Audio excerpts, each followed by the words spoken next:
invite our speaker. I think the profile was very clear. She's a very good friend of mine. But beyond that, professionally, she's the expert. So far, if I'm any expert I know in terms of remote work, she'll be the first on my list. But beyond that, she's a person that I know in regards to the topic that she's to speak about. I don't know if there's any other person better than that one. Also, having navigated the of the job market in quite some few aspects, I trust that she's going to give us the best. And I hope you're going to be in, learn, and enjoy. Karibu sana, Joanne. Thank you. Thank you so much, Manoa. Good morning, everyone. If you can hear me, you can just have a thumbs up on the screen. Thank you. Thank you for that response. First, apologies, my voice is a little bit cracky. I think I can have my video on also so that you guys can meet me also in it. If you meet me on the road, you can remember this familiar face. My voice is a little bit cracky. It's because yesterday I had a late night in church, and looks like we forgot that we were supposed to use this voice today also. We were really utilizing it yesterday.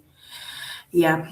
So thank you so much for this opportunity, Manoa, and the team, for just giving me an opportunity to speak to a brother or a sister who is currently navigating life in campus and outside campus. I know you guys have shared how your weeks have been. I've been here since I think I joined 5:55, around 5:55, 5:58 there. And so I've heard how you guys have shared how your week has been, and I would just want to pick some 2 or 3 expectations from the audience. I know you guys went through the flyer and you read who was coming to speak to you. And so I just want to hear from you, from 2 of you, what is your expectation? What are you expecting to hear from me today? I'm going to give a chance to those who are bold just to open their microphone and share.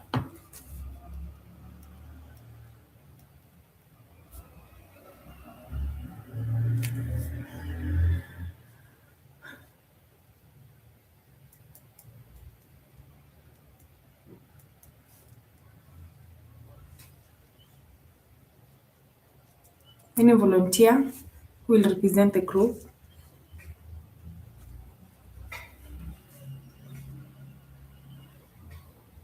Hi everyone. Hi, Zipporah. My name is Zipporah. I'm a third-year student at Chuka University, and I'm also partly working.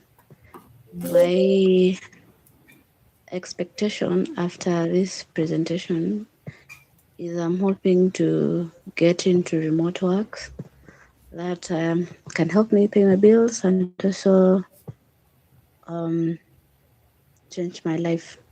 I'm doing a course in project planning and management. Great, nice to meet you, Zipporah. Anyone else?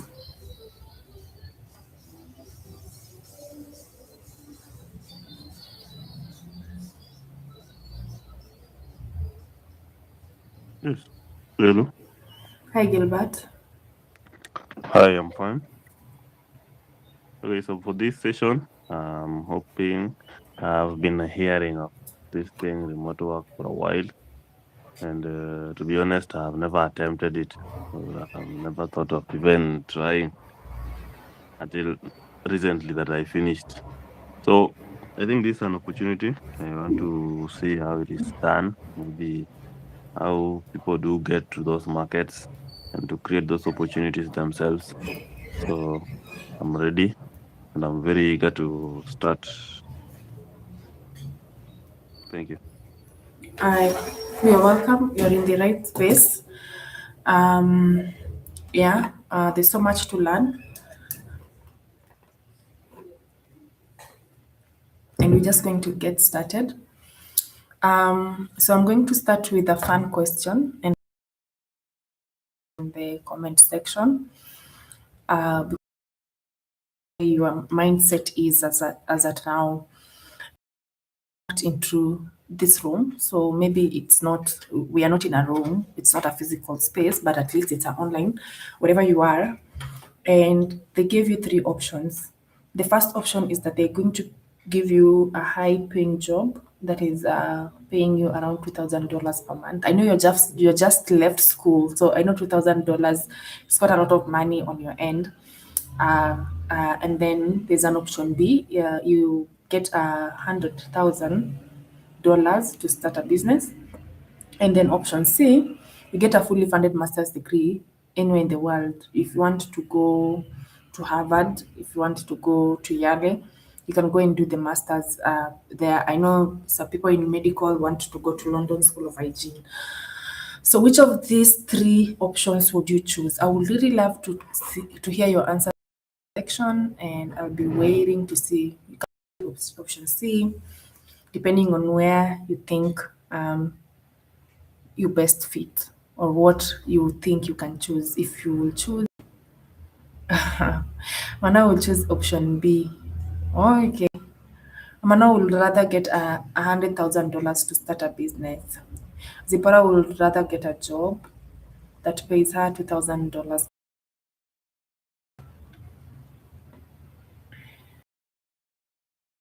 Also choose business. Let's keep them coming. Tony will choose business. Junior business. Oh, this place is full of business and entrepreneurs. Yeah, people are business minded. You guys don't want to get masters. You don't want to get masters, guys. You don't want to go to Harvard. I mean, just think about it. You can actually decide to go to the US and do the masters, or the UK or Germany. I think Germany has one of the best masters in learning institutions. All right, thank you so much. Interestingly, none of these options actually guarantees success. And today we're going to explore why and how you can define success around everything related to your career and everything around that. So let me start by introducing who I am. I know I was introduced through the flyer, but I think you will also want to hear who I am. My name is Joanne Tila. I educational background and my career background. I graduated with a degree in medical laboratory science from Nairobi, and then proceeded to do my master's in business administration from Faith University in the United States, which I graduated last year. And then I picked up another master's in project management from Liverpool Jones Moore University in the UK. I know you guys are leaving campus. I'm going to talk about my postgraduate studies a little bit. When I finished medical laboratory science, for us, we were still sponsoring. We were just required to pay around 25,000 Kenyan shillings per month. I remember when I was in UN, not per month, per year. 25,000 Kenyan shillings per year. I think things have changed right now. I'm not sure what is happening in the universities, because I think the school fees is different. And then when I finished, I went to Faith Leeds. I finished in 2022. I finished in May 2022, and then as you're in the medical school graduates in December, so I graduated in December. Picked up a master's in 2023.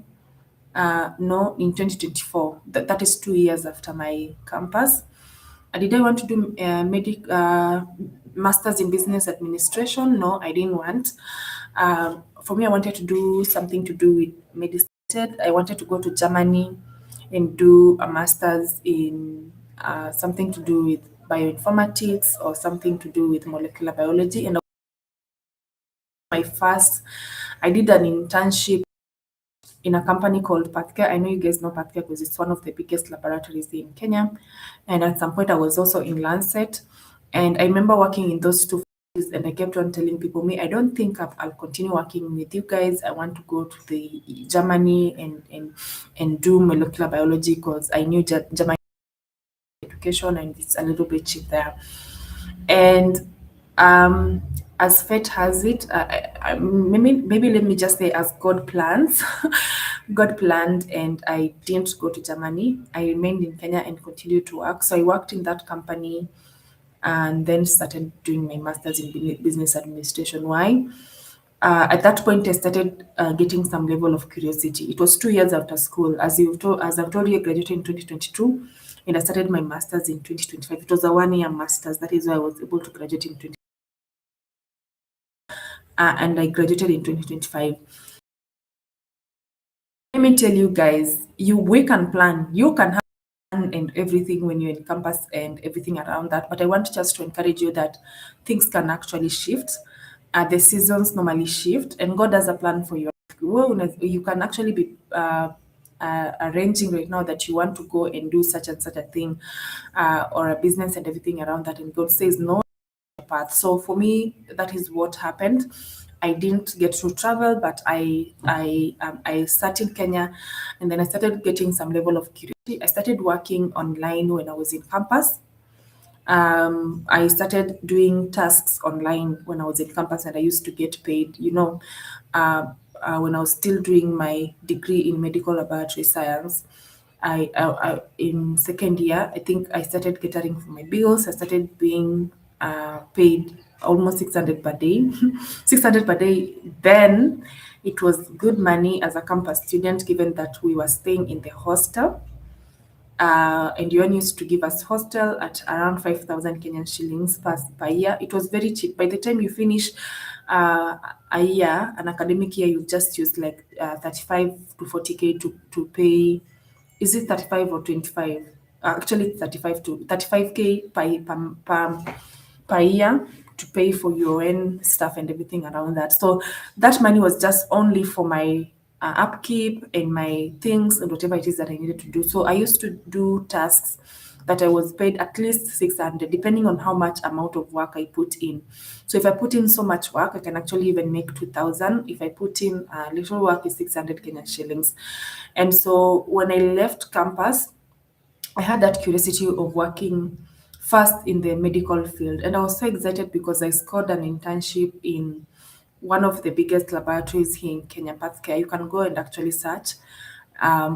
If you miss out on the name, it's on my LinkedIn. You can just go and check out and see how the company looks like. And so I landed an opportunity with them. I just applied, and they got me in. The other thing that I forgot to mention is that when I was in campus, I took internships. I'm hearing someone like Zipporah is working, and they are in their third year of campus.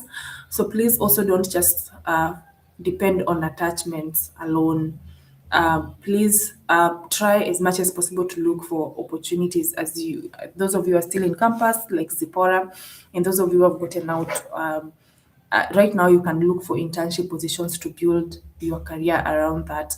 And so I used to I was a class rep at some point, and so I got quite a lot of opportunities with the lecturers to do. Lancet opened a lot of opportunities. I was still in campus. You see, that is something my CV, to the extent that when I was writing my CV to apply for that internship role, I had like other 4 experiences from other different companies. Easy for them. They had no choice but just to pick me to go and intern in that company. So I arrived in that company, and I was so excited about it because this is one of the biggest companies that someone would want to work in our career, you will think, right? And so I get there, and I think interest shift because of what I get there. So this is how my interest, guys. I got there, and it's just my story, my careers, and why from medicine into project management into. So when I got there, I was working, and one day I think our salaries were delayed. When I was when I came before that company, when I came in that company, uh, months before or years before, people on 25th of every month. So the salary for this month, like July, came in on 20. So there is this one day or 1 month, I think the company started changing. At that time, they were employing quite a lot of people, and they were doing quite a huge amount of expansions. Laboratories were coming up. If you can check, they have over 40 branches. That was the time that they were doing expansions at a massive rate. And so I went in, and one day when we were in the main laboratory, I know this person will hear this story, but it's okay. I think his experience really woke me up. And so one day when the salary has delayed, it was on 28th of the month, and this person came and asked me for transport to go home. And in my mind, it clicked. This person had 15 years of experience, 14 years of experience then. I think right now he has more. He's still in that company though. He has more, almost 20. He was 14 years of experience and he was almost at the management level. But he didn't have transport to go home on that day, on 28th, because the salary had delayed and they knew that salary gets paid on 25th. This person was not married, so you cannot say it's a family responsibility. And I don't think he was irresponsible because he was a good church guy. So I just feel like maybe the money was not just there, or the money that he was being given was not enough for his bills. You know, number one, you sit down. I sat down and evaluated. He was not married, so that means that it was not his family that was eating up the money. And the other things that I knew, he was a responsible person. He wasn't drinking alcohol or addicted to anything to be using all that money. And I knew that he was also a good planner. It's just that now the money was not enough. And that day I called myself into a meeting and I told myself, in 14 years time, I don't want to be on this person's path. And you know, that is one of the biggest companies that I was working in Kenya, one of the biggest company in the laboratory. And so I was thinking, what else now next? Because I'm already here. I was actually confirmed after being an intern. I was actually confirmed to work in that company. And so I started asking myself, what then next? I've already worked in one of the biggest companies. Am I supposed now to downgrade, or am I supposed to upgrade? And so out of that, it sparked a little of curiosity, and I started now doing a lot of courses, guys. I did quite a huge number of courses. If you go on my LinkedIn, you'll just notice I did even bioinformatics at some point, and the way that course was so difficult, I sailed through it. I did McKinsey program. That is what led me to what we are today. I did a McKinsey program called Forward. It's a good program. I think they will be opening slots for this year soon. And so I did that program. And one of the things that we were talking about in that program is problem solving. And they were saying you need to look for a problem that you can solve in the marketplace and monetize that problem. You can look for a problem that you're solving in that marketplace and you can monetize that problem. As I'm speaking right now, after this class, I'm going to attend a master class with one of the someone called Anmuhia, who will be teaching how to monetize yourself as a person. What is it that you can use as a person and be able just to earn out of it? So through that program, that is what sparked my mind into getting into project management. I felt like I think my background, number one, being a firstborn, and then also through campus, that is what I was doing. I was just solving people's problems. I was just being given chaos, being a class rep, I guess. I was just being given chaos, and then I was turning them into clarity for free. And they told us, now you need to stop doing that for free and start now monetizing it. And that is how I started monetizing my skills in now problem solving. But now the career that I needed to define at this point in time, I thought, by the way, now I need to have a career path and learn and upskill in that career. That is how I landed into project management. And I was like, given that I don't have any business background, I need to start with Masters in Business Administration. So that is my journey into Masters in Business Administration. I did that. I did the Google Coursera Project Management, which is also a good course. And then finally, I got a scholarship. By there, I got a scholarship with Faith Leeds University. I think I only paid 30,000 Kenyan shillings for this master's. And I actually, after getting that, I read through the course and finished and graduated. And then at that point, I had applied for Liverpool Johns Moore. I applied before Faith Leeds. And Liverpool Johns Moore, the school fees is 3 million Kenyan shillings. I think it's even over 3 million right now. So by the time I was applying, which was in 2024, I applied for project management course in Liverpool Johns Moore University.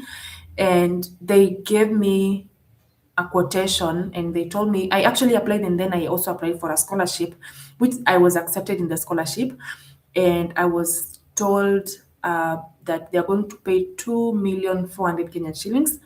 That I was supposed to pay 600 Kenyan shillings. And I told 600,000 Kenyan shillings. And I told them I don't have a 500,000 to pay for these masters. And I kept on negotiating until they halved that money to 300,000 Kenyan shillings. And now I was comfortable to pay that. And that is how I got into Liverpool Johns Moore University to do masters in project management. And so I'm a project management professional. I work as a project management professional. I'm a remote work strategist. I've worked remotely for quite a number of time. I can tell you from my second year in campus. But I think I took a break in between to do some physical jobs just to see how my career looks like. You see, you don't just drop everything and say, Mimi, I don't think I'm going to practice my career. Go and see what is in there for your career, and then come back and check. And then when you see that it's not something that actually aligns with you, is now when you can drop it, everything around that. I work as a founder of Fortune Academy. Fortune Academy right now has employees. I'm the founder and the CEO of this company, and we do 4 things in this company. The first thing is that we coach and mentor those who want to get into remote work.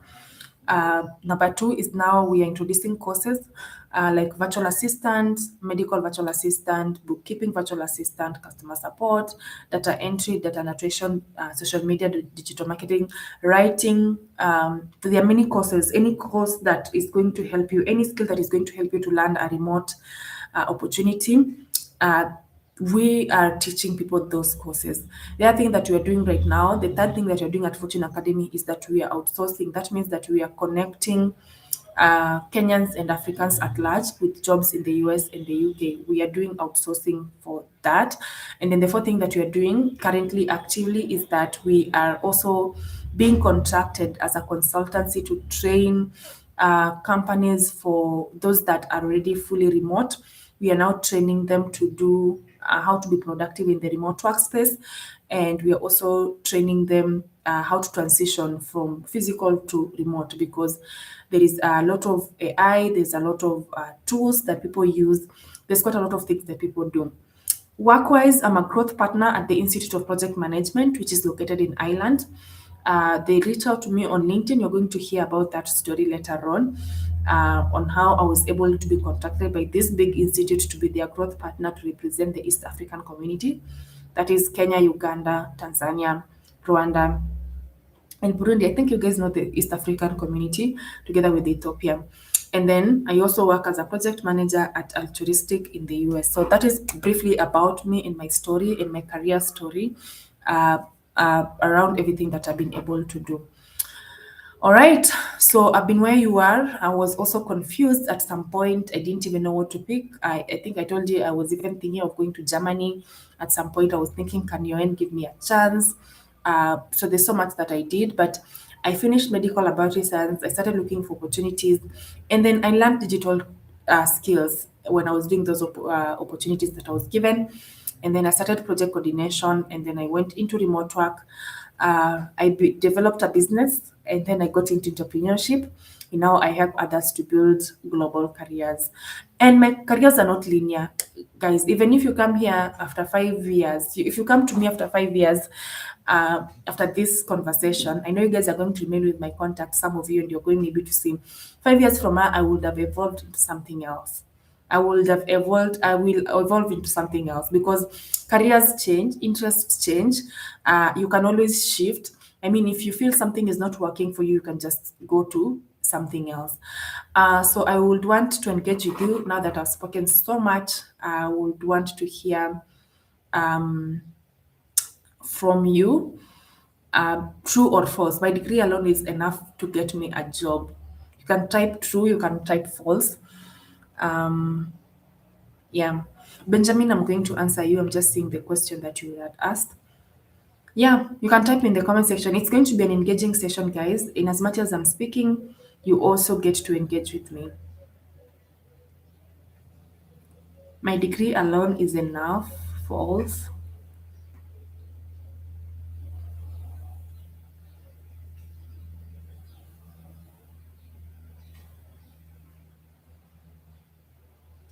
The rest of you, have you gone back to sleep? You know, it's very early in the morning and it's on a Saturday.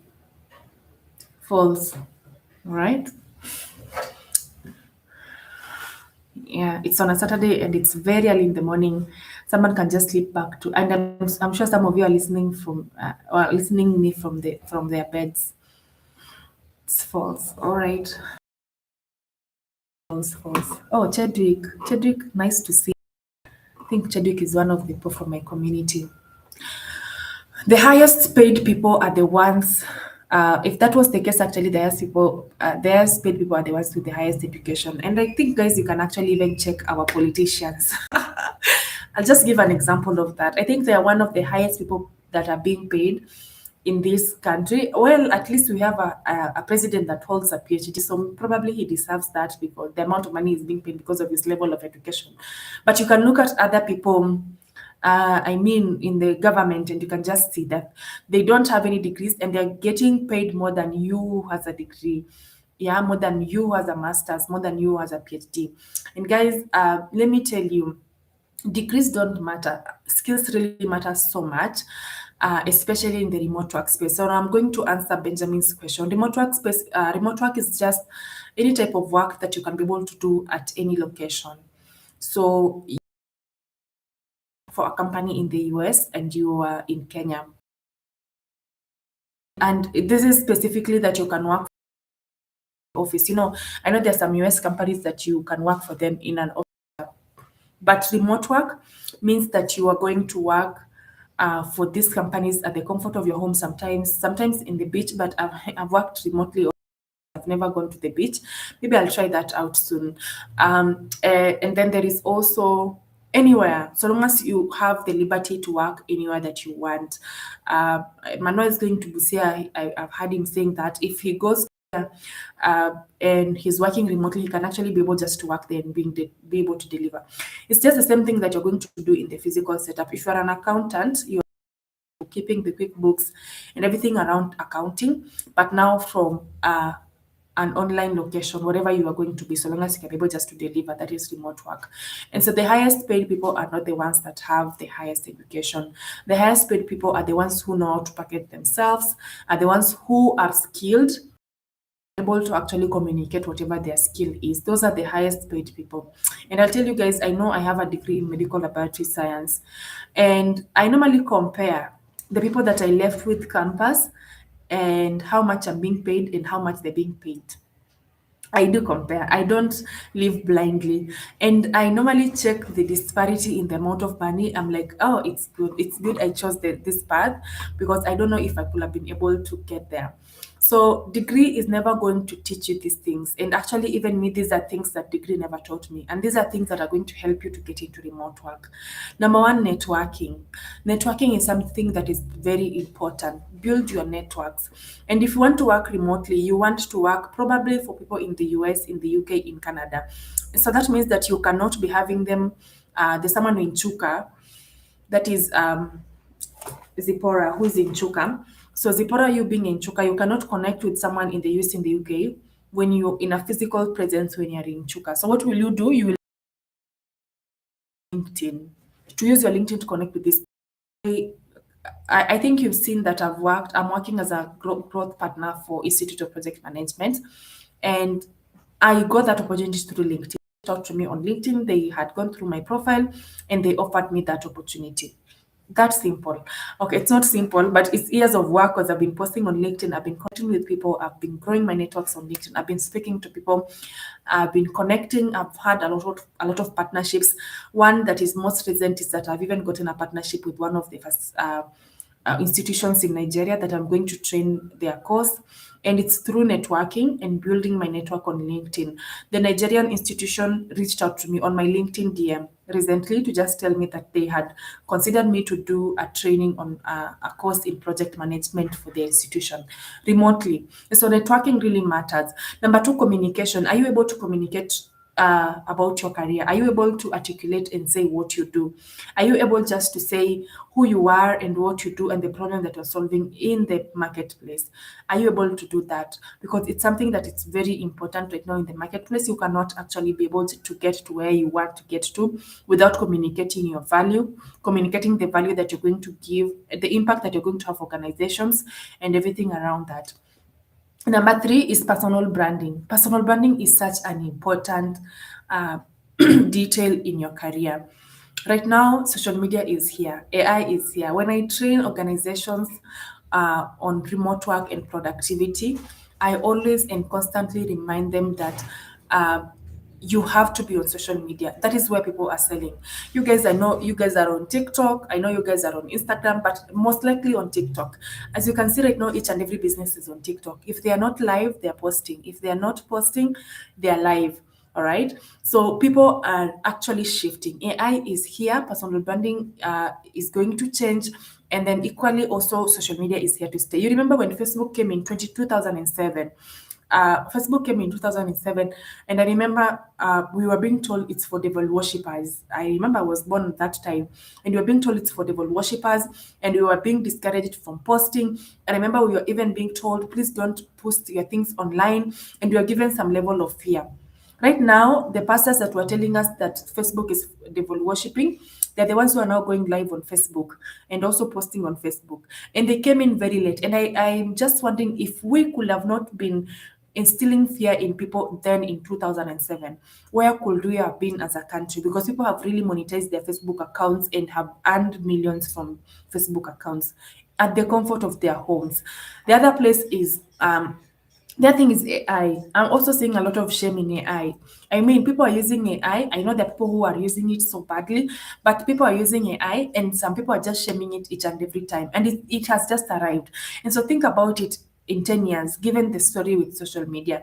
And what about your personal brand? Are you able to build your personal brand? Are you able to build your personal brand on LinkedIn and be able just to grow yourself as a professional, especially on LinkedIn? Because these are the things that are going to bring you opportunities on your way as a remote worker if you want to get into remote work. The other thing is that you need to know how to sell yourself. It really matters. How do you communicate about your skills, about your credentials, about the impact and the value that you're going to you to the company? Selling is something that most people have not been taught, and you need to have some sales skills. If you're here and you want to get into the job market, even if it's not the remote job market, please know how to sell yourself. Know how to sell yourself. Know how to sit down and communicate and talk. It's a skill that you can literally learn how to sell yourself. And the other thing is that you need to know learning never stops. It will never stop. You will continue. I have a course that I've told you I've paid for that masterclass. It's almost 4,000 that I'm attending immediately after this class. And it's because I want to learn how to package myself and sell. But I didn't start there, guys. I started with learning on YouTube. I will not expect you to pay for a class 4,000 right now because you're just starting out your journey. But what about going on YouTube? Listening to podcasts. There are quite a lot of podcasts that will help you to learn how to sell yourself. You can listen to Alex Homozi. I know you guys know Alex. I don't know if you know Alex Homozi on YouTube on how to market and sell yourself. That guy can literally sell anything, and you can learn from him. There are so many people that actually are training on selling themselves, even on LinkedIn. And when your network starts growing, you'll actually be able to see these things. And the other thing is that nobody owes you a job. You see, the way people are so bitter about the government or unemployment. Imagine even the government does not owe you a job. I know even the government has a part to play because they have made things so tough for us. The taxes are very high. Things are very expensive right now. Yeah, that is the part that they have played. But also, you need to know that they don't owe you a job. You really need to work so hard for that job. I was listening to Sylvia Mulinge. I don't know if you guys know Sylvia Mulinge. Sylvia Mulinge is the CEO of MTN Uganda. She's a Kenyan, and she was in Kenya, I think, in June. This is now August. In June, she was in Kenya in June, and she was talking to a community of ladies called Elevate Her. You can go and check out the recording is on her YouTube channel. And she was saying at some point that you really need to push yourself. You know, if you want to be promoted or if you want to grow in your career, it's your responsibility. It's not the HR responsibility, it's your responsibility. You have to sit down,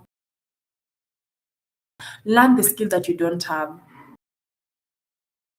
20-year-old son is just from UK, Kenya, for a 2 months summer holiday, and she told him that he needs to sit down and evaluate what are the skills that he's not learning from the course module that he's doing that he can learn so that he can build him. And so I'm going to encourage you, what are the skills that degree didn't give you that you can get to learn at this point in time? Are you able to learn the communication skills? What about the negotiation skills? What about just a skill outside your career? I mean, that is how I was able to birth my career into project management, taking a course that was off my medical career. You see, sometimes we are really programmed that you need to finish primary, get good marks, go to secondary school, get good marks there. And then when you finish good grade, which is an A, you finish, you get into med school, you do a medicine, and then you get employed by an Indian company. And then they pay you, and then you get a retirement plan, and then you are done with about you change the trajectory. You take your degree as your first stone, and then you start discovering yourself. And the best part to discover yourself is actually in campus, guys, or after campus, immediately after that. That is the best part. Themselves in their 30s, 10 years down the line, in their 40s, they're still discovering themselves. It never stops, but the best part to discover yourself is actually in your campus life and after campus. These are the things that, guys, I wish I could have known when I was still in campus. The person who is in third year, I wish I could have known these things when I was still in campus, because I used to waste a lot of time just to make stories and to waste a lot of time talking about things and and not putting any effort to learn any skill that could have helped me. And I feel like if I could have used that time to just do something tangible, I could be very far away right now in my career. Let me talk about employment. The reason why I asked the first question, if you're going to choose employment, if you're going to choose entrepreneurship, you're going to choose degree, I'm going to now teach you about this. Employment advantages right now is that it has a lot of learning. You're going to learn from people. Yeah. Oh, I'm hearing people saying Oscar Sudi, our politicians. All right. Oh, I missed on that. It's just that I'm on my screen.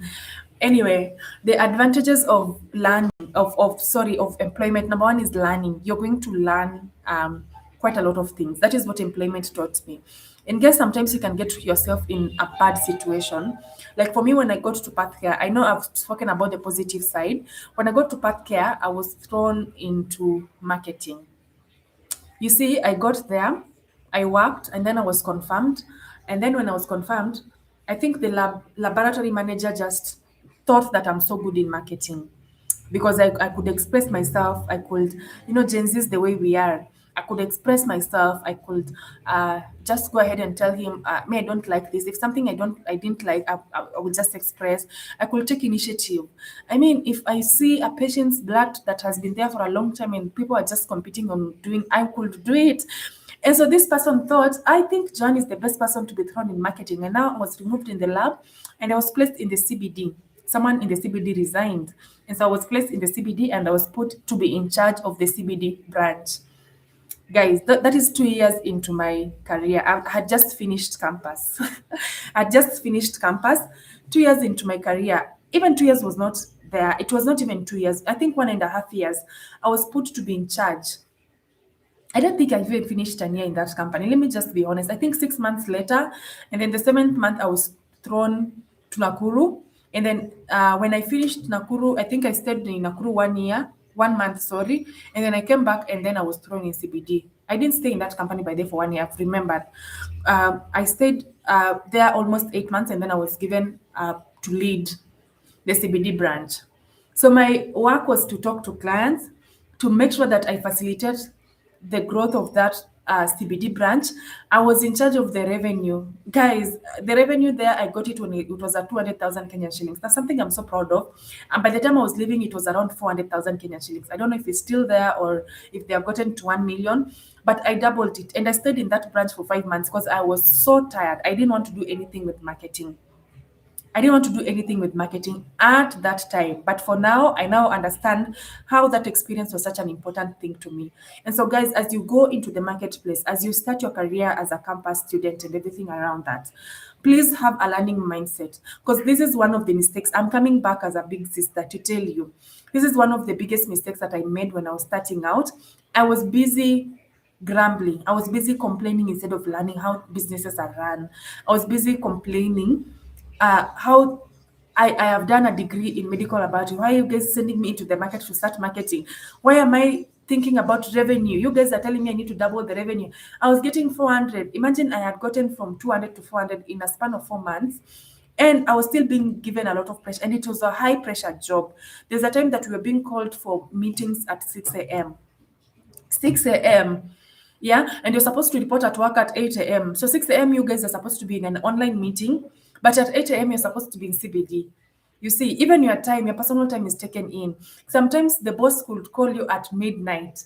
Unaona call here. I don't want to call that person. You see the call and they're asking you, "Hi, Joanne, there's this client that comes in." And I'm like, guy, at what time am I resting?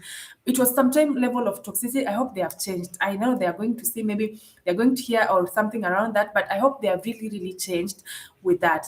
And the other thing is that employment has income. It has a constant income. I mean, if you're being paid 15,000, you know at end of month, kuna 15K that is coming to your table. All right. And so you're going to be given, there's a constant income that is going to come with employment. And then you don't have to worry. Business people can tell you, me, I own a business and I also have employment. I don't want to stop my business and I don't want to stop. Okay, my employment, I'm going to stop it soon. I'm still afraid of stopping my employment because of my business, because I'm just wondering. So now that I have an assistant, I have a web designer, I have a course instructor, these people are all waiting for me to pay them at the end. Actually, today is fast. So I'm supposed to pay people on Monday. Where's the money coming from? You see, you pay all the salaries and then you're also supposed to pay yourself and then you remain with nothing on your hands. So employment gives you a constant income and then it gives you mentorship, because you're going to meet quite a lot of people in your field that are going to be good in mentoring you. Me, I didn't meet such people. I have outsourced my mentorships from people from I have outsourced my mentors from different places. I have just strategically placed myself in different rooms. I go for networking events physically, for business meetings physically, to just get a wide range of mentorship, because I didn't get this when I was doing my physical employment strategy and everything around that. But I've also gotten mentorship from people abroad. My employer, who is employing me at Altruistic, I think you guys saw that I work in Altruistic. That employer has actually mentored me. The other thing is that I've also gotten a mentor from Dublin, Ireland, through LinkedIn, who also I just got through, messaging random people on LinkedIn. And I think I messaged her and asked her something, because I had done an internship in one of the companies called Akenchua. And Akenchua is in Dublin, Ireland. And I had messaged her and asked her, so how do people work in Dublin, in Akenchua? How has the experience been like? And then she was like, I already left the company. I worked there for 23 years, but I already left. And that is how we started our mentorship program together with her. And we still mentor each other. Every month we meet. I have to give her what I've done, what I need to improve on, and everything around that. Employment also gives you experience, and then employment gives you structure. I mean, you guys who are employed, I think, especially in the physical setup, you see someone say that they are preparing to go to work. You have no option but to wake up every day at a particular time, to go to work, come back in the evening, sleep at a particular time. You have structure. For us who are in together with entrepreneurship, they will tell you that sometimes you sleep at 2 a.m., sometimes you sleep at 8 p.m., depending on how things go. The challenges that are there is that there is a huge competition right now in the marketplace. Employment is not easy to get into. There's a lot of competition. And so that means that you have to put your best foot forward. And then there is limited income. I mean, the money that was being paid when I was employed and the money that I'm being paid right now as an entrepreneur is way better. Way better. I normally say it's almost 5 times of what I was being paid in employment. And the other thing is that, and imagine it's the medical career. So think about the other careers. And then there is less freedom. Someone has control of your time, and I think that is why people are picking businesses. When I asked, people were saying business, business, business. It's because someone takes control of your time in employment. Someone has to tell you, you come to the office. I had this boss after I left Pathcare because I got just fed up with everything around marketing, and I finally resigned, I think February of 2024. So I resigned and I went to one of the companies that I was working with in campus. So this company is a Chinese company, and they used to import medical equipment to come to Kenya.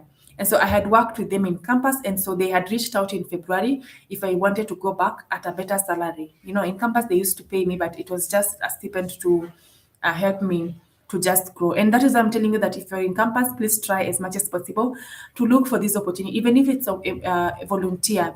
Go and give your best, because you never know what will happen next in your career. So they outsourced me, they called me, and I was very happy. Very fast resigned. I didn't even wait for my incentives, because I know that I was supposed to resign the right way, give them a 30-day notice. Me, I gave 14-day notice. And so that means that they had to divide my money into two so that I can pay the other one, the company, the other one, I remained with it. But I was willing to pay the price, which is the wrong thing. If you resign, just give the 30-day notice.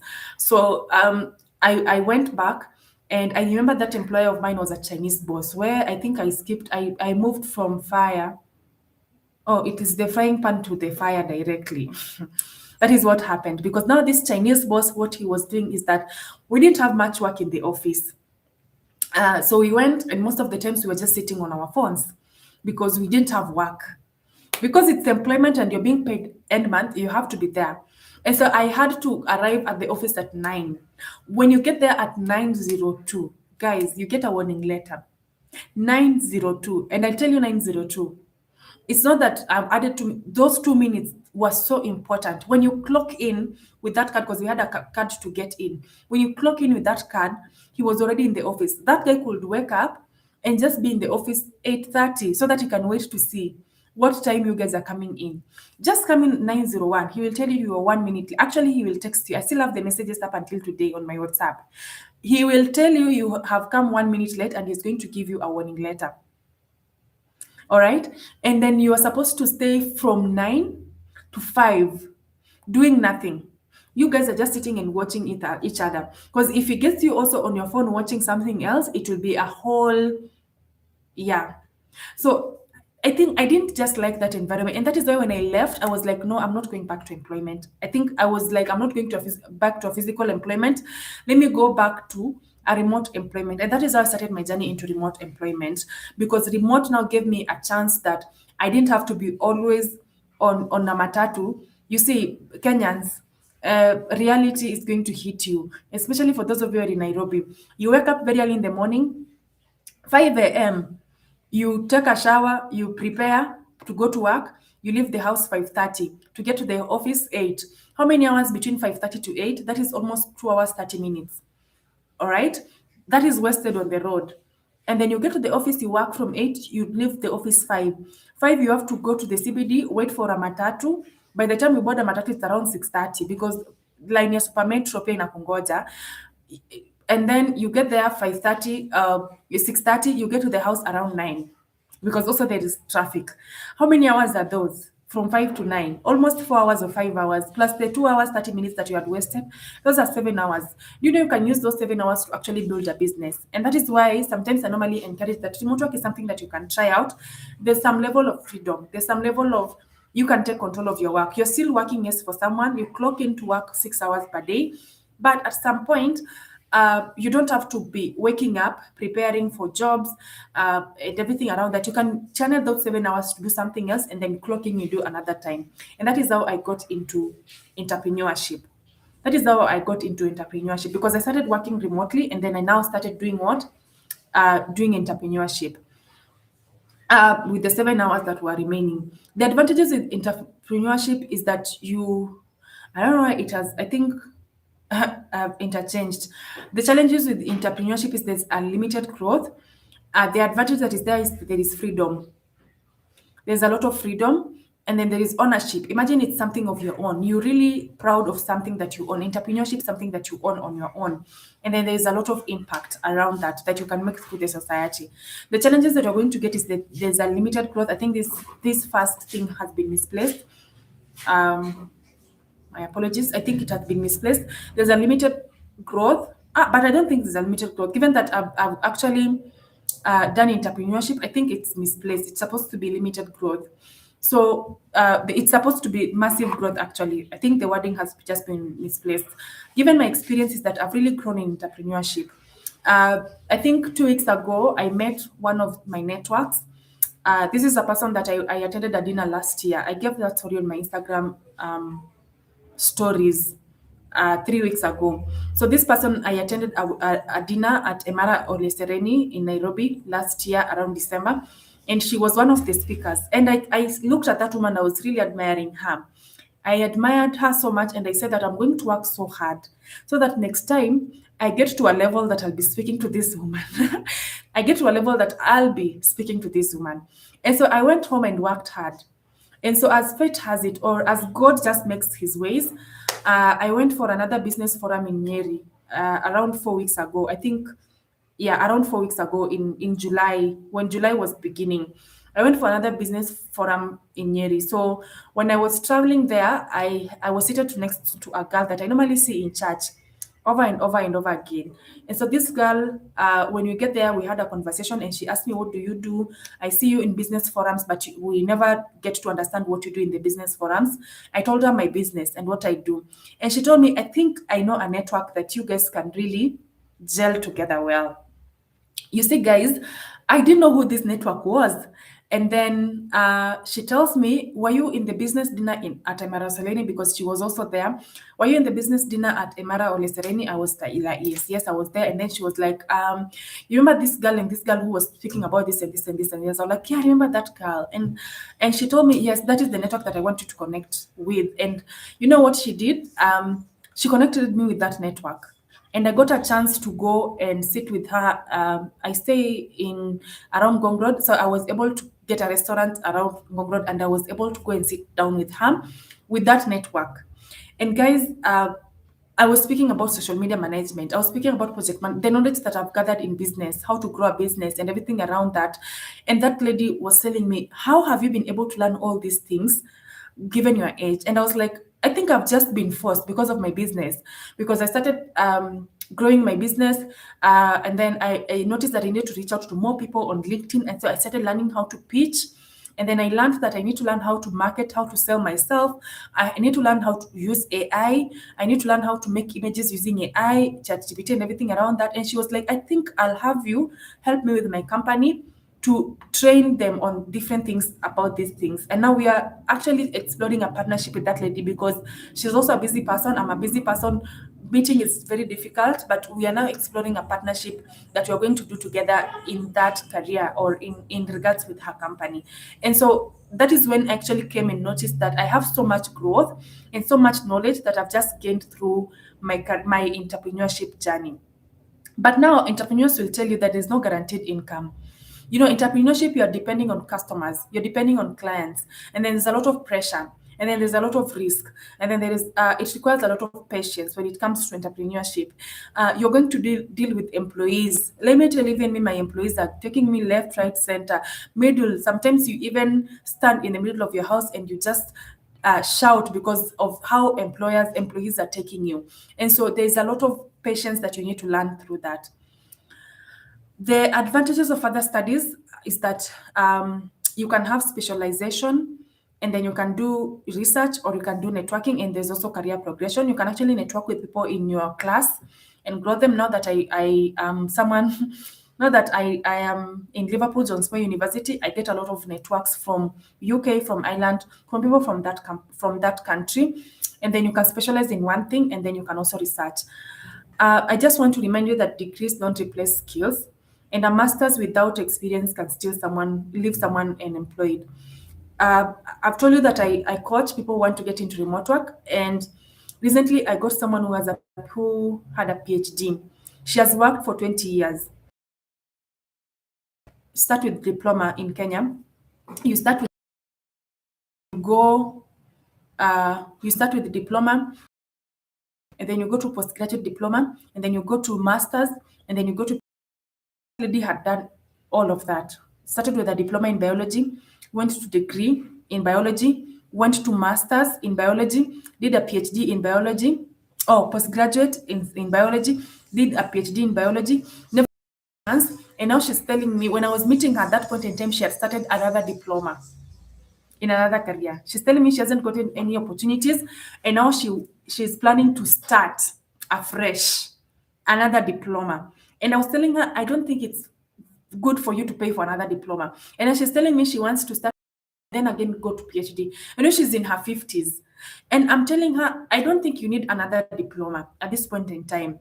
I don't think you need to go through the whole process. I need you to check what are the skills that you've gathered in this doing as a in biology, and what are the skills that you haven't gathered, and learn those skills and be able to use those skills to maximize. But most people are not willing to do that. They just think that maybe the credentials are the things that they need to have. And so sometimes you can get yourself gathering all these credentials, but if you don't have the skills and everything around that, you're not going to get there. But you can combine all these three things. So that is where we are going to. I work, I study, and I build a business.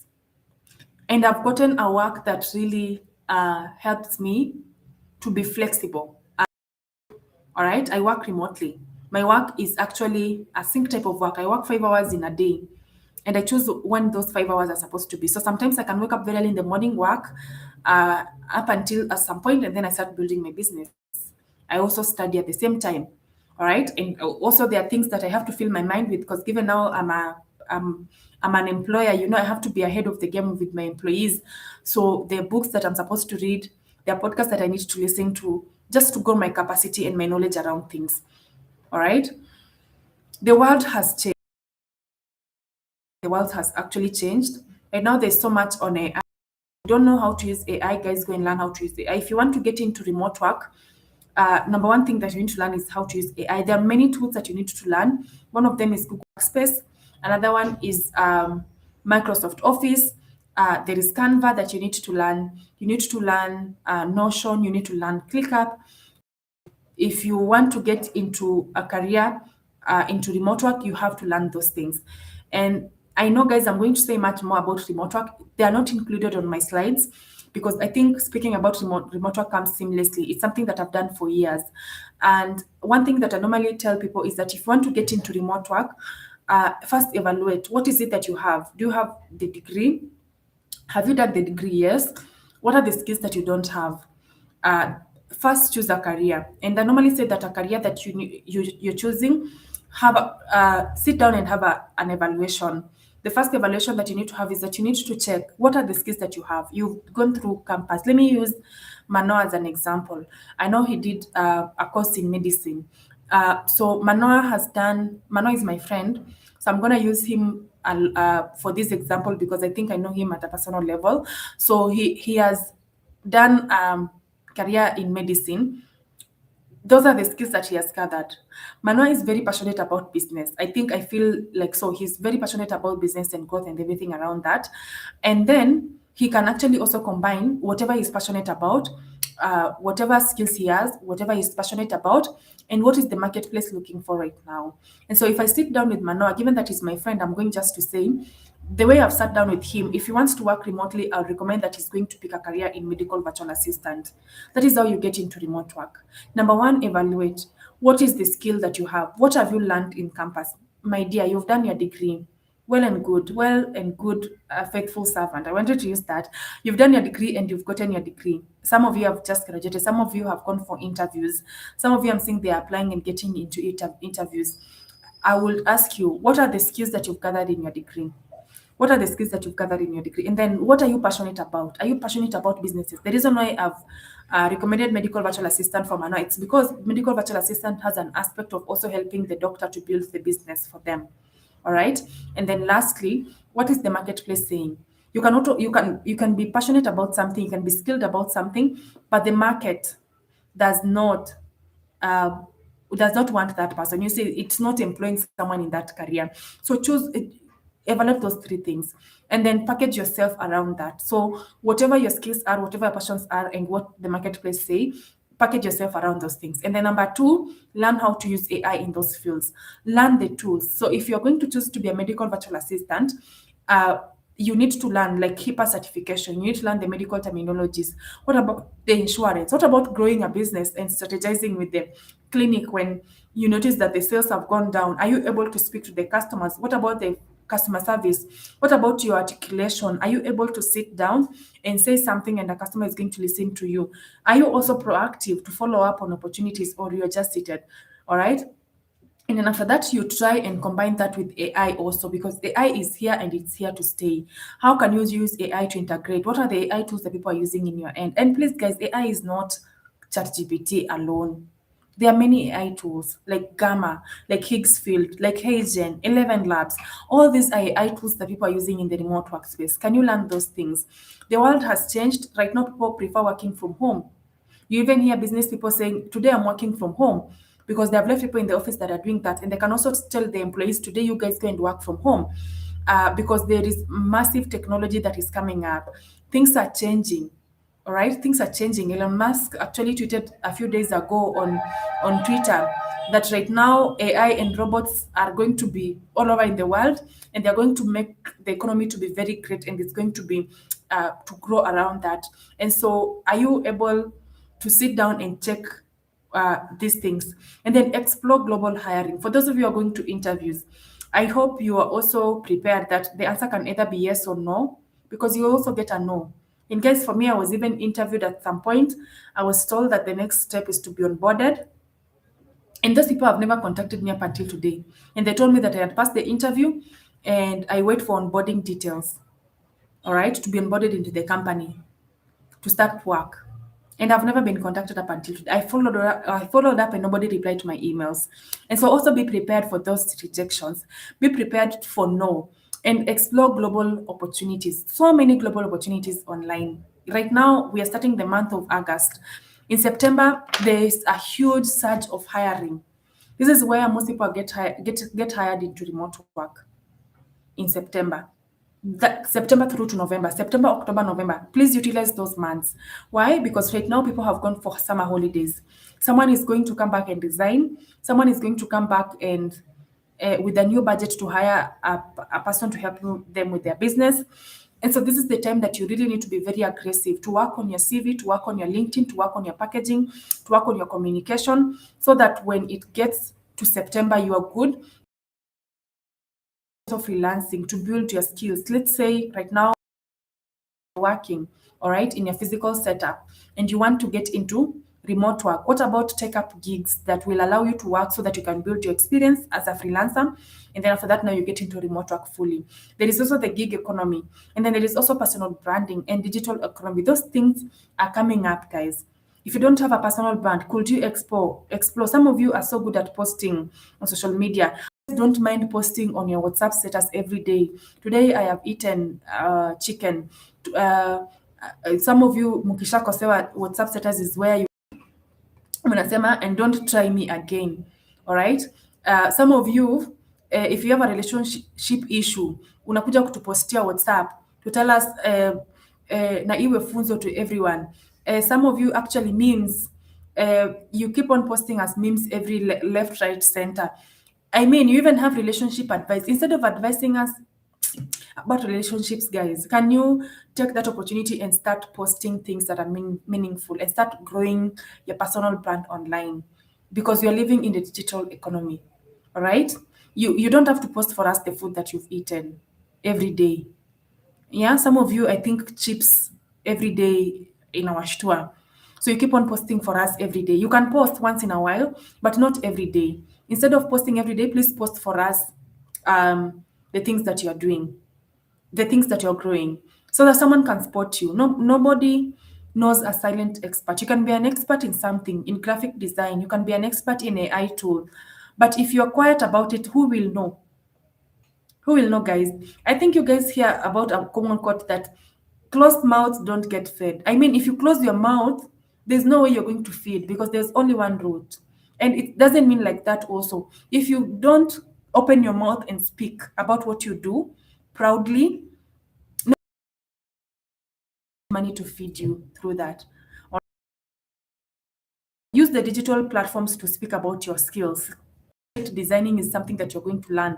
Post those things in the process. Post them on social media. I know you fear failing, so that will actually give you the courage to continue doing the course, so that you don't you fear failing in the public. So posting those things is going to help you to actually build your courage and to build your consistency, to know that you don't have an option to fail. People are watching. All right. So right now, companies are not hiring for degrees. So if you want to get into surprise, your degree is not going to help you. It's not going to help you. For us, by the way, when you are offering the skills, we are very huge on training. Yesterday, I saw one of the things that one of our course instructors, because I now have how many course instructors? I have like 5 course instructors in my company. 5. One is doing the data entry and data annotation course. The others are doing digital marketing, social media course. And I was going through one of the courses, and the thing that I told these guys is that we are focusing on training skills. I mean, someone is not coming to our company to look for certificates. They are coming to train on skills. Certificates is a bonus. We are really putting the program so strict. The exams are so strict. Before you go to the next level, you have to must have. And there is no using AI. You must have learned this skill, because we are training, and some of these students will be recommending them for jobs. So that means that even our brand is on at stake. So that means that we have to put the much effort that we need. And so companies right now are not hiring for degrees. They're hiring if you can problem solve, if you can communicate, if you can think in a critical way. Can you be able to think critically? Yeah. And the other thing is that, guys, we are in the area of social media also. There is positive side of social media, but also there's the negative side of social media. And the negative side of social media is that you can doom scroll to the extent that you even forget how to think. You can doom scroll until you forget how to think as a person. And so, can you build your capacity in critical thinking? I know Manoa is big on books. I have seen Manoa's library, because I've been in his house several times. And so I know he's big on books. I know his community and people around him. And I know that the people who are people who are pouring into him, I know them. And so I know that his critical thinking is on another level. Are you able to also problem solve? Are you able to problem solve, guys? Are you able to solve a problem for your company? Ama, you're coming to create a problem? Some of you are problem creators, guys. And I've worked, actually, guys, I've hired, this is not the first time I'm hiring. I've hired quite a lot of people, and I've noticed that some people are problem creators instead of problem solving. They're the ones creating the problems in the company. I mean, you're supposed to solve a problem, or unakuja to create more. You're creating more. So you're even the problem. I have to follow up with you, call you, give me pressure, and everything high, so that you work. Are you able to solve a problem? Are you able to identify a problem and solve? And it starts with the small things. Are you someone who can just watch something go down and keep quiet about it? I've seen that also. Like, someone can just sit, something is going bad, but for them, they're just seated. They are waiting. They are like, hiyo si kazi yangu. Even in your office right now, even in your physical office right now. As I was telling you that, guys, I was listening to Sylvia Mulinge. And Sylvia Mulinge was sharing about her journey in that podcast. You can just go and check out Sylvia Mulinge's YouTube channel, the recent episode. All right? The recent episode that she has just done. And she was speaking about her journey. And people are now happy, oh, MTN is growing and everything around that. But she has said the number of times that she has to reboot the internet, the number of times that she has pressure to take her technical team into pressure, the number of times that she was leaving Safaricom. She was going to Safaricom very early and leaving very, very late. The number of sacrifice that she has been able to put for her to get wherever she has gotten to solve problems. Like, she took the company like it was her own. She was working under Bob Colimo. The number of times that she took this at a personal level, like it was her own company. She was not the CEO, but she took Safaricom as her own company. Any problem that she was there, she was thinking about how to solve. Some of you just want to be, they're paying me for this role, so me, I'm going to do this role. Guys, try and push yourself. You might never know who is in the room. You might never know who is in the room. And then the other thing is that the companies are looking for people who are learning, who can learn quickly. All right. So don't come into a company, you want to work remotely and you say, when I came here, you guys were not using that tool. Or when they introduce a new tool, let's say maybe you guys were using ChatGPT for brainstorming, and then all of a sudden they say, no, we're not changing to cloud. You're very rigid, you don't want to move. I recently listened to a CEO who owns a salon here in Nairobi, multiple salons, among the biggest malls here in Nairobi.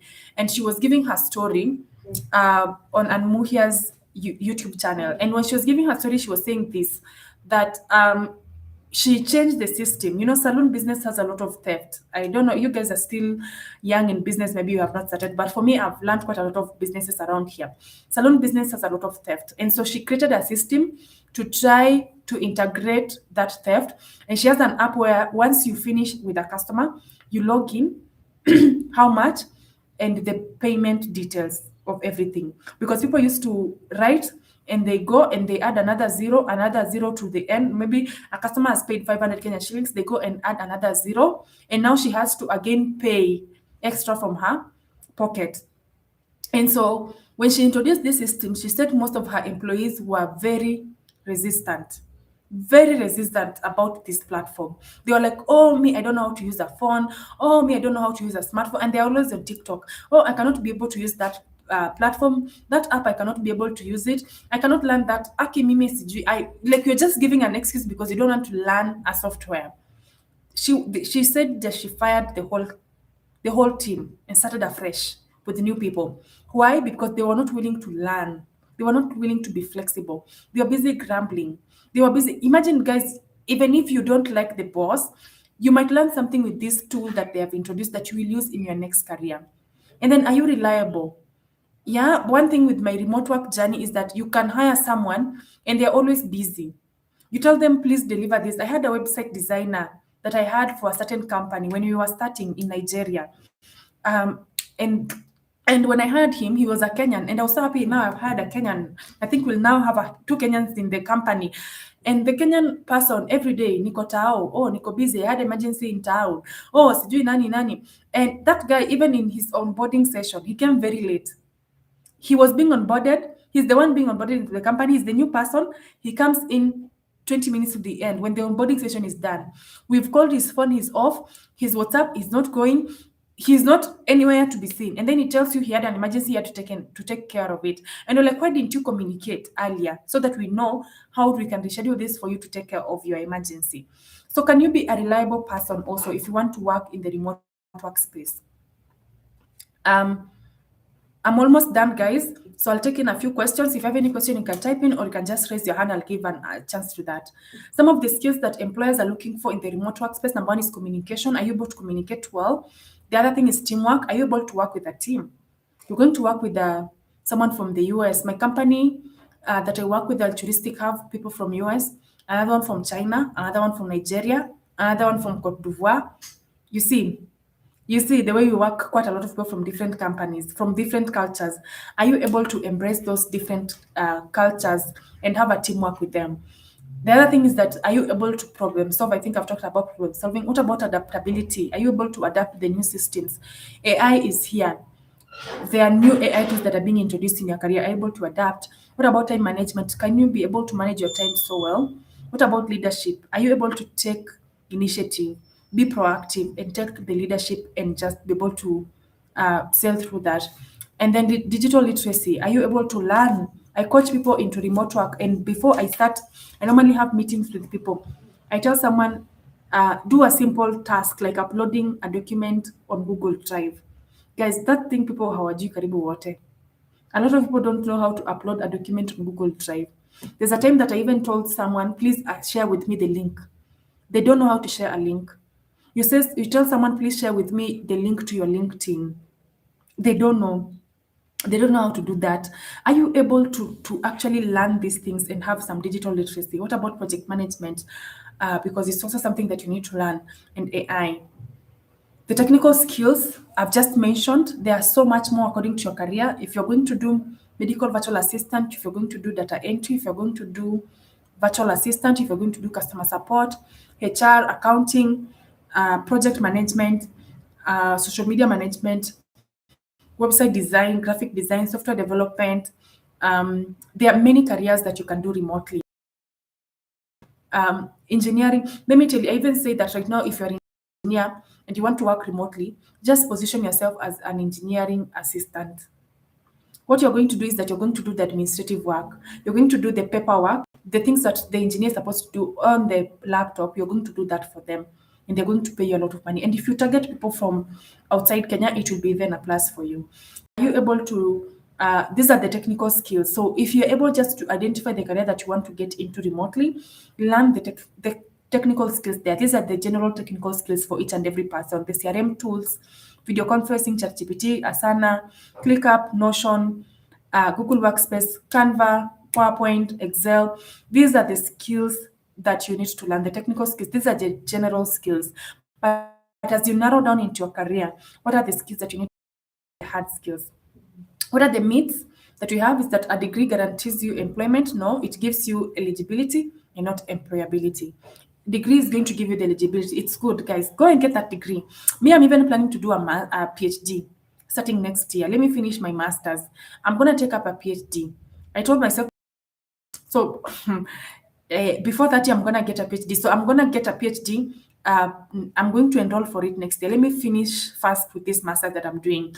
So go and get them, guys. I'm very well educated. Even if I'm getting, and now I even say I'm not going to employment. I'm not going back to employment. And I'm going to say if everything imeisha, like let me say remote work, I don't have a job, I don't have a business, I don't have everything, nimeisha kila kitu. I'm going to go to Kamkunji. I'm going to pick viatu nianze kuuza TikTok. I rather do that, but I'm not going back to physical employment. And nothing bad with it. And I think I've told you my experience through that. You can still continue to go and try it out. Go and try. By the way, I'm not discouraging you. Go and try something for yourself. And then after that, you can see if you can choose it or not. For me, I've tried, and that is what I've said I'm not going to do. And I've said even if I'll get myself point ya kuuza, when things go bad, niende nianze kuchukua viatu Kamkunji or Eastleigh and start selling them on TikTok. Even if I get myself there, I'm still going to do my PhD. Guys, I'm not going to stop. I'm still going to do my PhD. Even if I'm selling whatever I'm selling, even if I decide I'm going to open a fast food joint wherever I stay, I'm still going to do my PhD because papers are so good. They give you eligibility. But as you do that, can you also do some skills on the side? Because I am learning things on the side. I'm learning personal branding skills on the side. Right now, what am I learning actively? I'm learning actually personal branding skills and how to grow a business and how to sell yourself. And I told you I'm even going to attend a masterclass to learn how to sell yourself that I've paid for. How to write better. You have to actually learn those skills alongside. And then the other thing is that you're also told that good grades are enough. Right now, no experience really matters. Some of you are seated there and saying someone will discover me. You see the way people advise ladies that if you need a husband, you need to leave the house.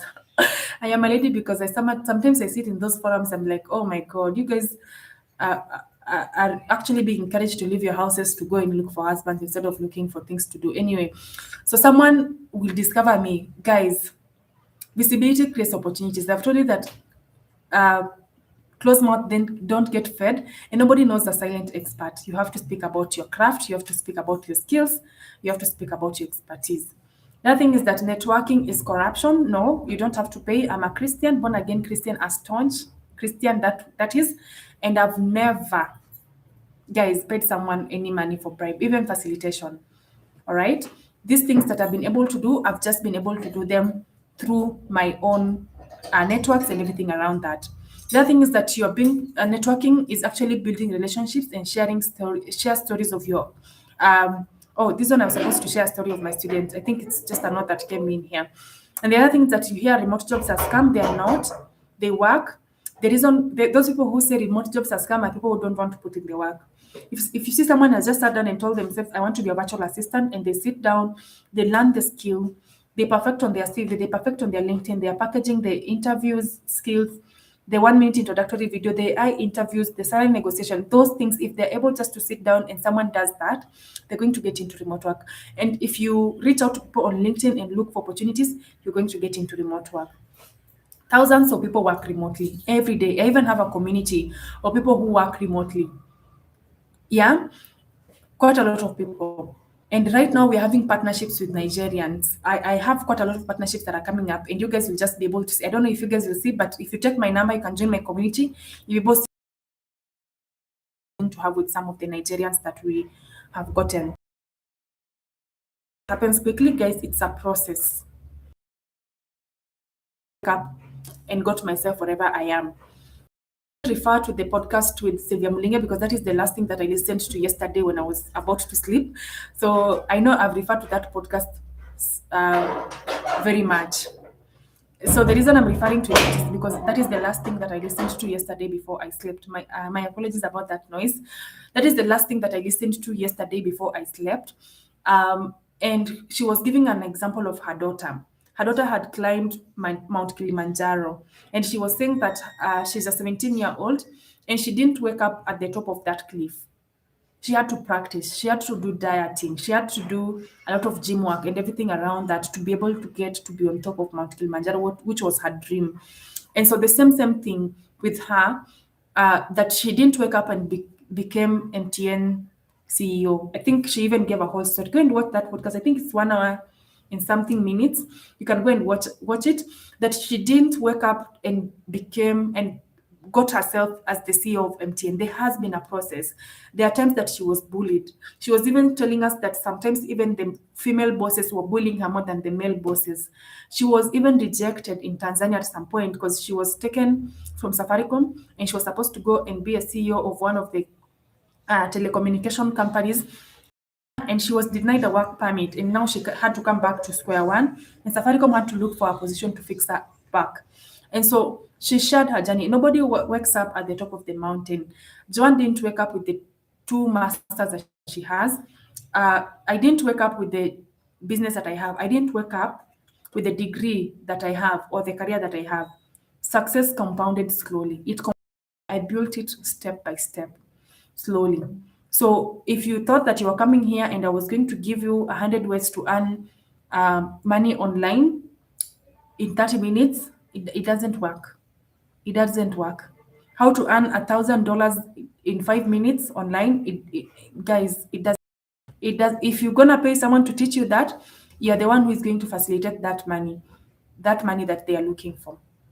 And so, how do you position yourself if you want to get into remote work? Number one, know yourself, evaluate your strengths, evaluate your values, evaluate your interests and skills. Number two, learn high income skills like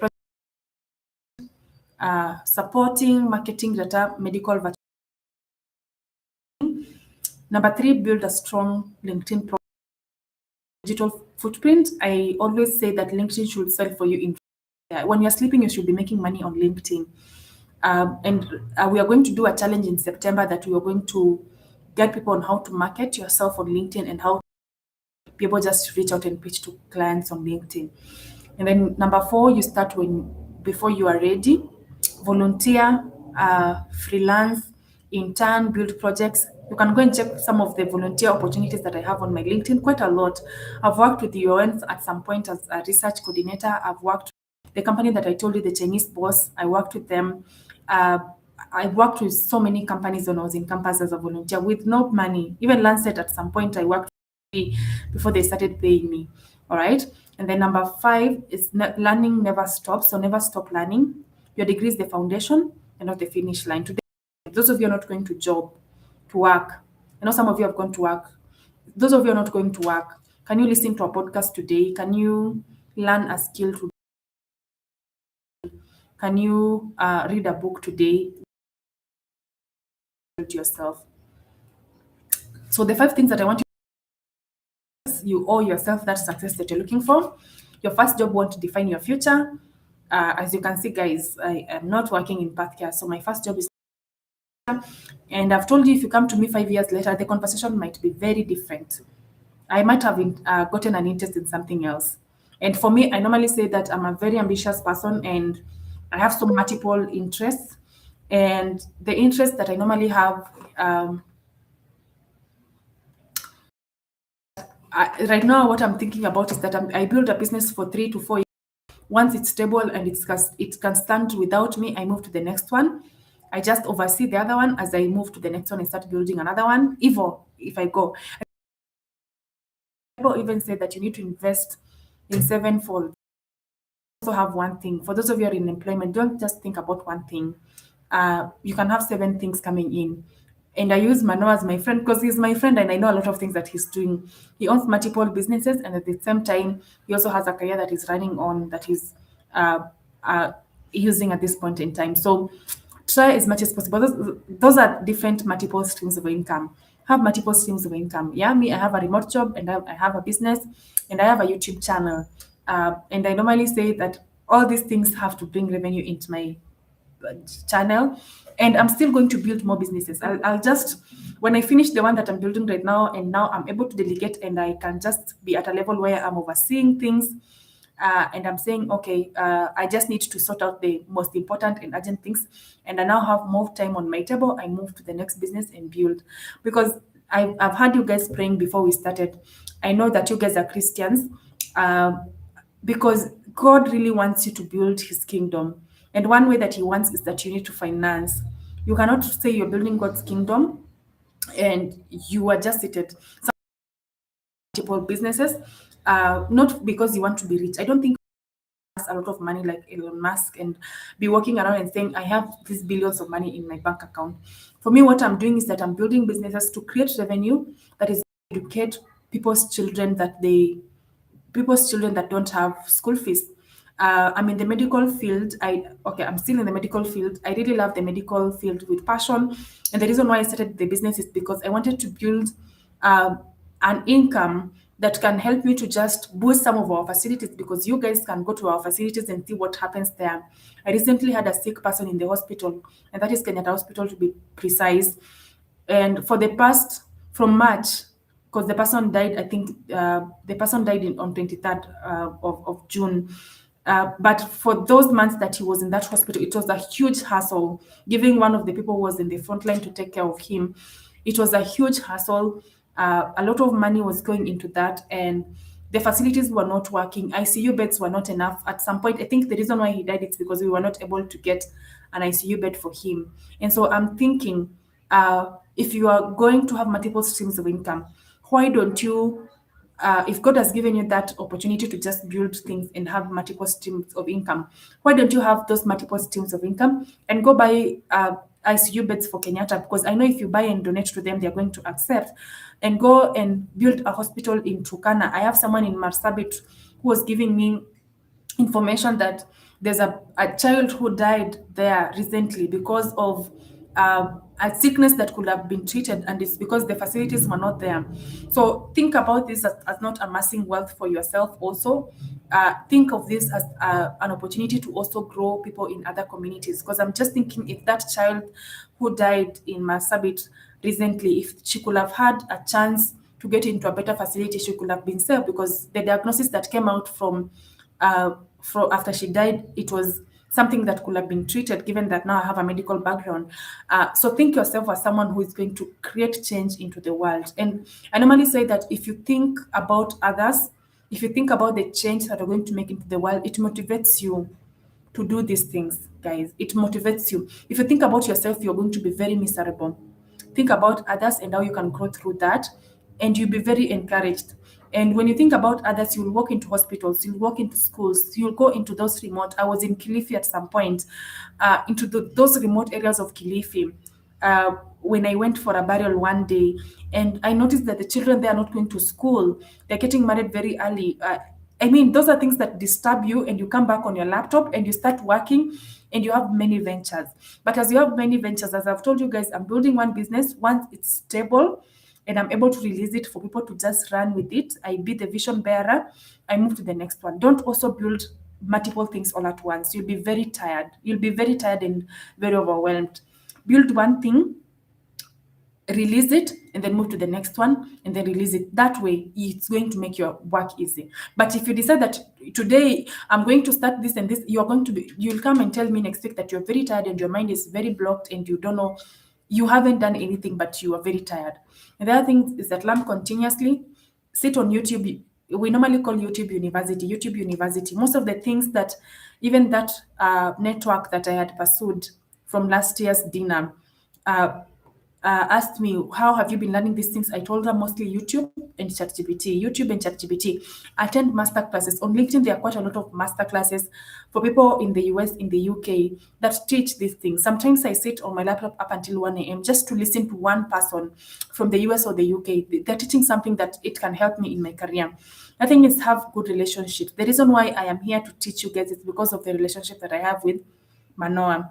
That is why I was able to come and just sit down and teach you guys here.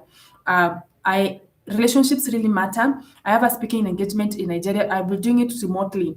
And sometimes this year I was contracted to do a course in one of the universities in Uganda because of relationships. Relationships. I told you I have a coach from Ireland. Relationships. I told you that project management, IPM, growth partner role I got through LinkedIn. Relationships. And the other thing is that consistency beats talent. If you're able to just do that one thing every day, and sometimes you start, you get tired, please pick up yourself. And consistency, when I say consistency, is normally in the hard, boring times. You see, that time that you don't feel like doing anything, but you choose to wake up and come. Guys, I just told you that yesterday I was in church. And let me just be specific. Okay, let me say the church that I was in. Anyway, it is not, it is one of the, it's Sitam Woodley. I don't go to Sitam Woodley. I go to one of the Sitam churches. But yesterday I went to Sitam Woodley because I stay next to them. And they were saying, they were having Jokimonyi. And we sang. I think even the pastor said, you guys go home. And we didn't want to go home. We were even chased from church. And we sang, and we shouted up until around 11.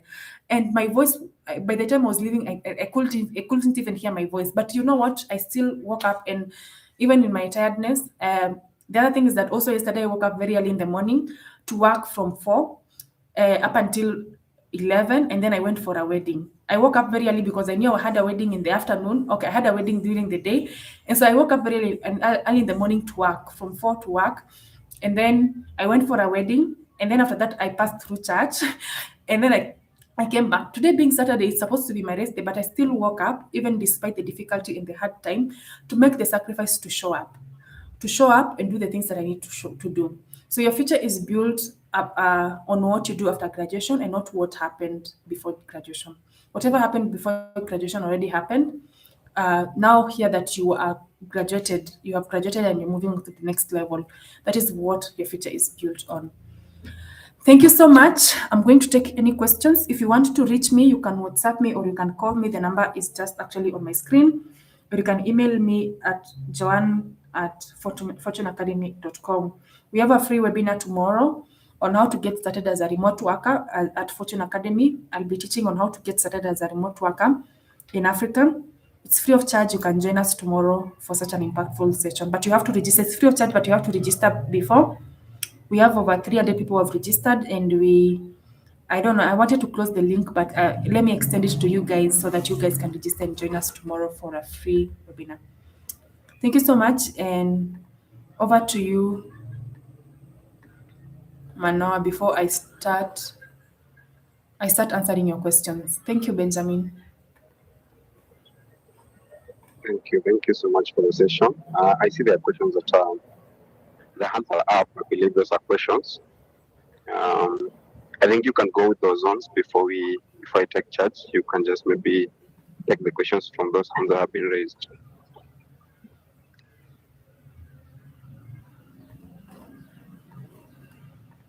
All right, thank you, Manoa. So number one, let me share the link to the event tomorrow. You need to sign up, but I just need you to sign up because I don't have time. If you sign up, you're going to get an instant email, Google Meet link to join us tomorrow. You can get the link to your, or you can get it on WhatsApp, depending on how you're going to say you want to receive when you sign up. So here let me just share it. And I'm hoping to see some of you tomorrow. Can you talk about these people who are telling us to sell our LinkedIn account? Sell your LinkedIn account, Benjamin, because number one, when you in your account, and when LinkedIn notices something fishy with your LinkedIn account, it's going to be banned. I've had so many cases. That nowadays I'm done sorting them out, because they keep on creating awareness that don't sell your LinkedIn account, people still go ahead and sell LinkedIn account. And it's because out of desperation, you're being promised a lot of money, and they don't even pay you that amount of money to tell you to sell that LinkedIn account. What of those who create problems and solve? So that is actually the way you get into market. Number one, you see, one thing that I normally say when you pitch to people on LinkedIn is that don't say, they don't know the problems that they're going through. So you create those problems for them, and then these are problems that already exist. So you just highlight them. It's not that now you're creating those problems. You see, someone might create a problem, like an IT person might create a problem like the internet office goes off. The office internet, internet office, the office internet goes off, and then it goes off. Anajifanya kwa laptop, they are working, and then say they have sorted it out so that they can get the credit. Don't be that person, guys. When you have a problem, like for example, I'm a business person, probably I'm struggling with my social medias, they are not working so well. You're seeing that this person's social media pages, they're not doing so well, and so you come and tell me this is the problem that you're going through, and this is how I'm going to solve this problem for you. That is how you create a problem and solve for them. It's something that already exists, so you just highlight it. Can we do AI courses online? Yes, you can do. Hillary, go ahead and ask your question.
All right.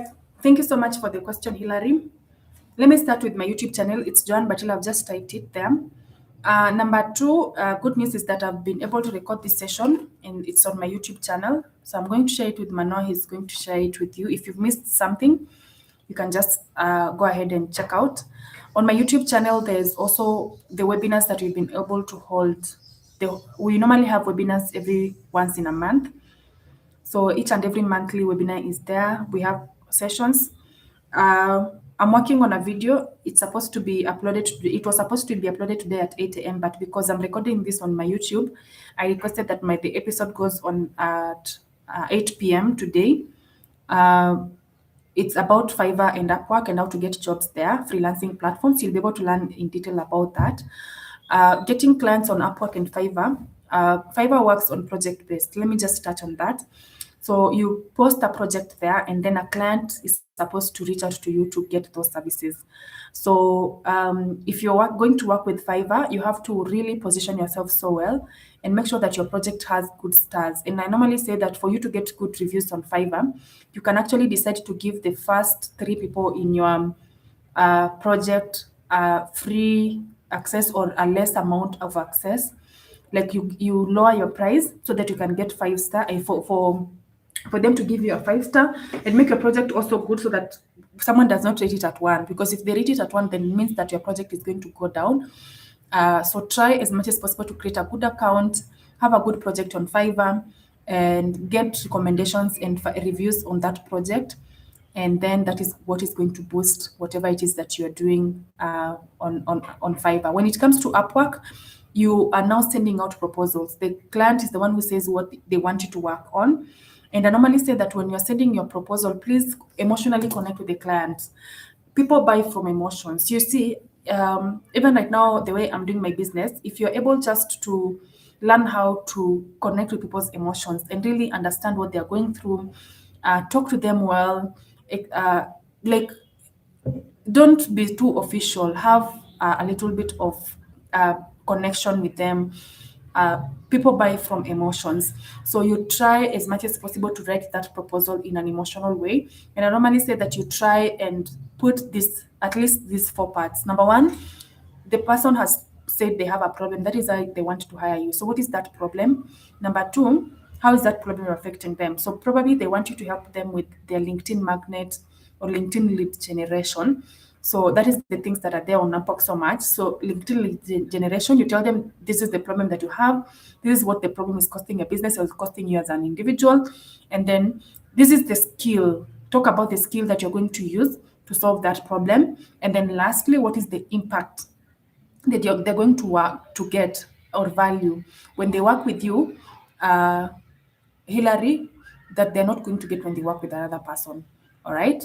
So that is how you write an Upwork proposal. I've just done a crash course, but we are planning in September. If you join our community on WhatsApp, remote work community, we are planning to have an Upwork expert who is coming to talk to us in September about Upwork and pitching out and getting to clients in September. About your LinkedIn being banned, once you've sold your LinkedIn and LinkedIn has noticed there's a fishy something that was going on your LinkedIn, retrieving that account will never work. We have tried. The only way that we normally retrieve an account is if it was banned by mistake. But if it was not a mistake and someone really did something fishy with your account, and sometimes it's even bad to the extent that you can actually, someone can sell you rent the account, they're going to give you some money and they don't pay you that money because there's no money they're going to pay. They're going to scam people using your account. So try as much as possible not to give out your accounts. And once it has been given out, you cannot actually create a LinkedIn account using the same email. You have to look for another email to create another LinkedIn account. I'm sorry about whatever you went through, Hillary. Chadwick, how do you navigate those remote jobs that don't hire from Africa? If they don't hire from Africa, they don't hire from Africa. Don't apply for them. If a job is not hiring from Africa, it's not a hiring from Africa, no matter how much. Because if you lie and you're gonna meet the client and then the client is like, I didn't mean to work with a Kenyan. Why is it that I'm working with a Kenyan? You want to proceed from there. So try as much as possible to only apply for jobs that work in Africa. I know some of you maybe are talking about survey accounts or talking about AI accounts and chat moderation accounts. For those ones, they use proxies, that is VPNs, that are indicating that you are in US, yet you are not there, you are in Kenya. So that is what happens when you are using such accounts. But if you're going to work as a remote worker, as a virtual assistant, customer service, just be honest and tell people. And it's good. Actually, I listened to quite a lot of podcasts, guys, and I read quite a lot of books. So I'll keep on referring to them. I think I've referred to them so much. And so I listened to one podcast of someone who has been working remotely, and he was saying he would rather tell the client he's in Kenya and lose the job than tell them that he's not in Kenya and get the job. Because when it gets up on Belém, you can actually get banned. They can even report you on LinkedIn, and it can be a huge reputation that can be just destroyed. And the reason why people actually pick such jobs, the reason why people pick such jobs is because they want to do what they want. They have some level of desperation. Like someone is so desperate looking for a job, and so they are like, let me just lie so that I can get this job. Guys, it's not the right thing. And that is why I normally say that try as much as possible to first look for a job when you are not in desperate need of it. Start looking for a job. So right now, if you're working, for those of you who are going to work today, start building your personal brand. Start building on the things that are going to help you to get that role. I've told you that September surge is coming. We are preparing together with the community. We are going to do a massive consistency plan for 30 days to try and reach out to clients on LinkedIn. Yeah, try and do that. When you're not looking for a job, we're not desperate for it, so that you don't lie. How do we join Fortune Academy? Just WhatsApp +25475886967. The number has been written there, and you will get an instant reply to to join my community. Benjamin, over to you, Mana. Apologies, guys. We are 12 minutes past time. But I believe our time is well spent. Thank you.